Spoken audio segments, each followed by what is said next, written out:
విజ్ఞాన మందిరం సుమారు 1000 మంది ఏ ప్రోగ్రామ్ ఉన్నా వస్తారు. కానీ అలాగే కూటమిలో బృందావన్ గార్డెన్స్ లో నార్ల వెంకటేశ్వరరావు గారు గొప్ప పాత్రికేయుడు, మాజీ మేయర్ కొల్లి శారద గారి తండ్రి, చాలా గొప్ప వ్యక్తి. ఇప్పుడు ఇచ్చిన సమాధానాన్ని బట్టి సుమారు 3,10,00,000 దానికి ఖర్చు చేశారని మనకు అర్థం. ఇంకా 10 కోట్లు కావాలి.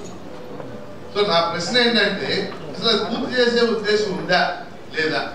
ఎందుకంటే దాని బడ్జెట్ లో కేటాయిస్తారు, కార్పొరేషన్ బడ్జెట్ లో దాన్ని కేటాయించాలి కదా. కిందసారి 20 లక్షలు 30 లక్షలు కేటాయించారు, అలా అయితే ఇంకో 15 ఏళ్ళు పడదు. అందుకని నా సజెషన్ ఏంటంటే బడ్జెట్ లో కనీసం ముందు ఒక 5 కోట్లు, తర్వాత ఒక 5 కోట్లు, 10 కోట్లు అయితే అది చక్కగా పూర్తి అయిపోతుంది. దాని రోజు గుడి పక్క నుంచి అంతా చూస్తే చాలా బాధగా ఉంటుంది.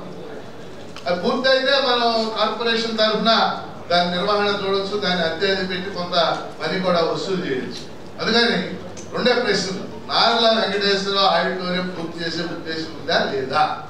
2 ఉంటే దాని నిధులు కేటాయించదలిచారా లేదా?